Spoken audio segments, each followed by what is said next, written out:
YS కుటుంబంతో ఉన్న సాన్నిహిత్యం ఇప్పుడు ఐఏఎస్కు శాపంగా మారిందని, వైఎస్ కుటుంబంతో ఉన్న సాన్నిహిత్యం వల్లే సిఎస్గా కావాల్సినటువంటి ఐఏఎస్ ఇప్పుడు సిఎస్ అవ్వలేకపోతున్నారు అనేటువంటి వార్త సోషల్ మీడియాలో చక్కర్లు కొడుతున్న నేపథ్యంలో ఇంతకీ ఆ ఐఏఎస్ ఎవరు, ఆవిడ ఎందుకు సిఎస్గా కాలేకపోతున్నారు అనేది మనం విశ్లేషణ చేసుకునేటువంటి ప్రయత్నం చేద్దాం.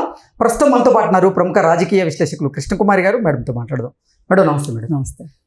వైఎస్ కుటుంబ సభ్యులతో ఉన్న సాన్నిహిత్యం ఇప్పుడు ఒక ఐఏఎస్ పాలిట శాపంగా మారిందని, ఆంధ్రప్రదేశ్కి సిఎస్ కావాల్సినటువంటి ఆ ఐఏఎస్ వైఎస్ కుటుంబంతో ఉన్నటువంటి సాన్నిహిత్యం వల్లే ఇప్పుడు సిఎస్ కాలేకపోతున్నారు అనేటువంటి వార్త సోషల్ మీడియాలో చక్కర్లు కొడుతుంది. ఇంతకీ ఎవరా ఐఏఎస్, ఎందుకు వారు సిఎస్ కాలేకపోతున్నారు?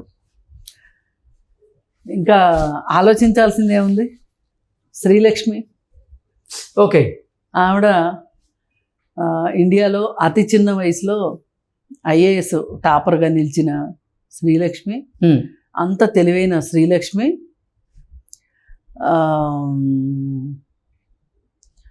సప్త సముద్రాలు ఇది ఇంటెనకమాల పిల్ల కాలంలో పడి చనిపోయినట్లుగా అయ్యింది శ్రీలక్ష్మి పరిస్థితి. వైఎస్ గవర్నమెంట్ ఉన్నప్పుడు ఆమె గనుల శాఖ ముఖ్య కార్యదర్శిగా ఉండి ఆవిడ చాలా అవకతవకలకి పాల్పడ్డారు. దీనిలో అతి ఎక్కువగా బాగుపడిన వాళ్ళు ఎవరు అంటే ఇద్దరు. ఒకరు జగన్మోహన్ రెడ్డి, ఇంకొకరు గాలి జనార్దన్ రెడ్డి. సరే, వాళ్ళిద్దరూ బాగుపడ్డారు. వాళ్ళ మీద కూడా కేసులైనవి, వాళ్ళు జైలుకి వెళ్ళారు. కానీ ఒక రాజకీయవేత్త, ఒక సామాన్యమైన మనిషి జైలుకి వెళ్ళడం వేరు, ఐఏఎస్లు ఐపీఎస్లు జైలుకి వెళ్ళడం వేరు. ఈ ఐఏఎస్లకి ఐపీఎస్లకి జైలుకి వెళ్ళారు అంటే అవినీతి ఆరోపణలతోటో అవినీతికి వీళ్ళు కొమ్ము కాసినందుకో వెళితే గనక వాళ్ళకి సర్వీస్లో దక్కేది ఏంటి అంటే ఒక పెద్ద నల్ల పెన్నుతోటి బ్లాక్ మార్క్. వాళ్ళు పచ్చ ఇంకుతో సంతకాలు పెట్టగలిగిన వాళ్ళు వేరే ఇంకొకరితో నల్ల ఇంకుతోటి రిమార్కులు రాయించుకునే పరిస్థితికి వాళ్ళు, అంటే బ్లాక్ మార్క్ వేసేస్తారు. ఆ బ్లాక్ మార్క్ కూడా పచ్చింకుతోనే వేస్తారు అనుకోండి, అది వేరే విషయం.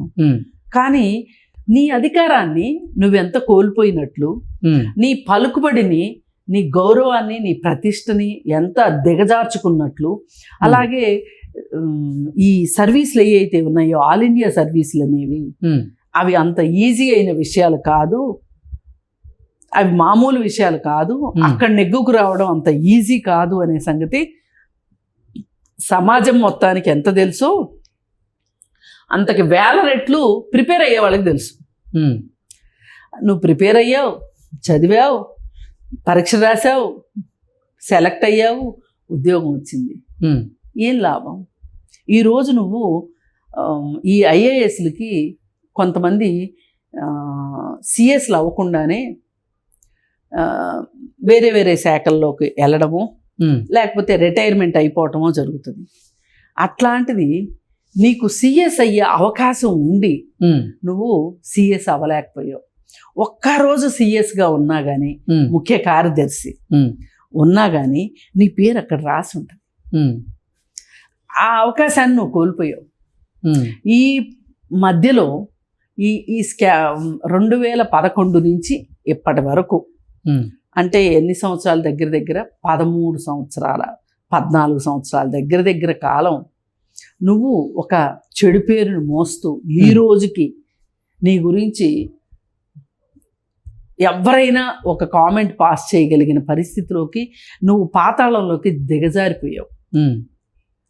ఇవాళ ఆంధ్రప్రదేశ్కి పాత సిఎస్ రిటైర్ అవుతున్నారు, కొత్త సిఎస్ రావాలి. ఆ లిస్టులో ఫస్ట్ నీ పేరు ఉండాలి లెక్క అయితే. అలాంటిది నీ పేరు గల్లంత అయింది.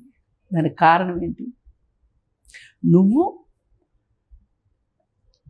వైఎస్ రాజశేఖర్ రెడ్డి గవర్నమెంట్ ఉండగా నువ్వు పాల్పడిన అవకతవకలకి, పోనీ ఈ అవకతవకలకి నువ్వు పాల్పడేటట్లు వేరే వాళ్ళు చేశారు అందామా?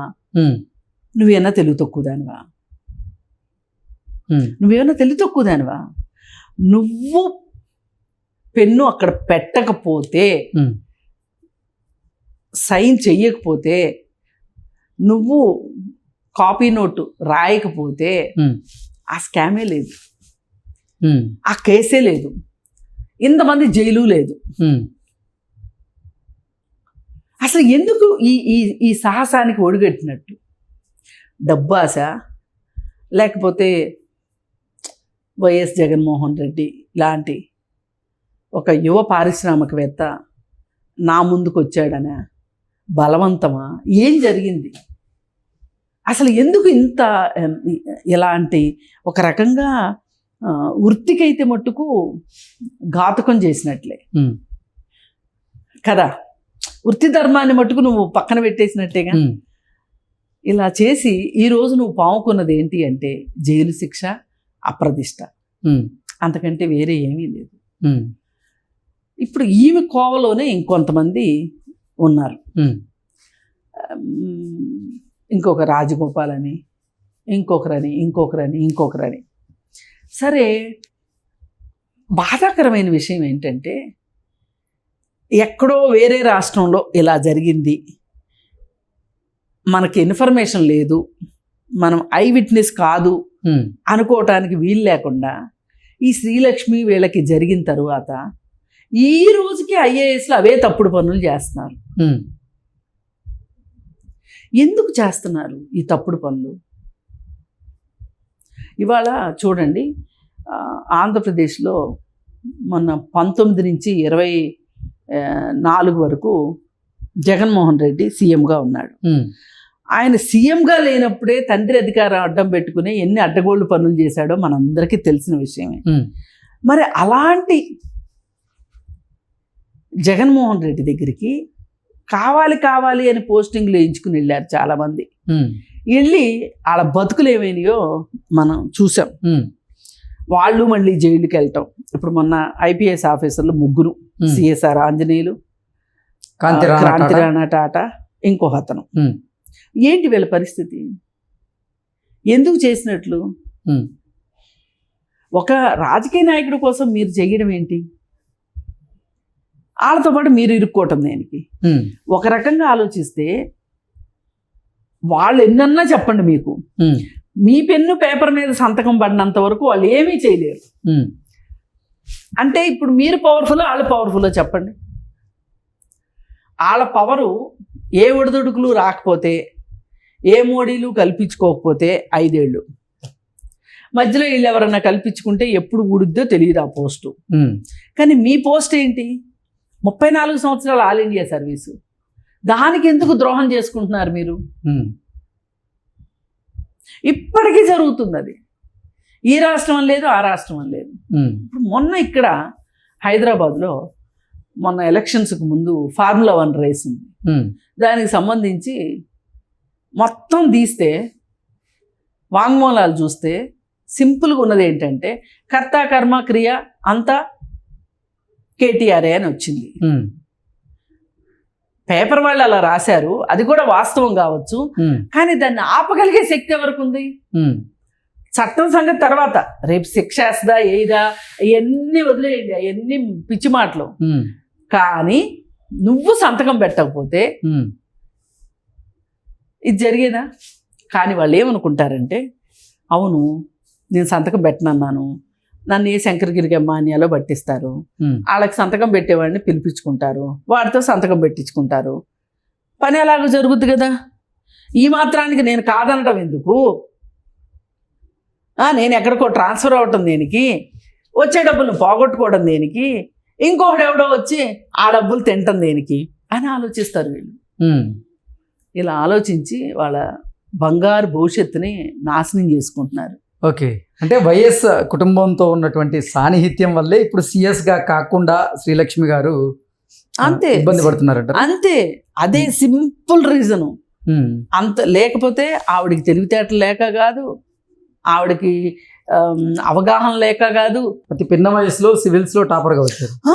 వయసు తక్కువ, ఆ ఏజ్కి సివిల్స్లో టాపర్ అయిన వాళ్ళు ఎవరు లేరు. ఇప్పటికే ఆ రికార్డు బ్రేక్ కాల.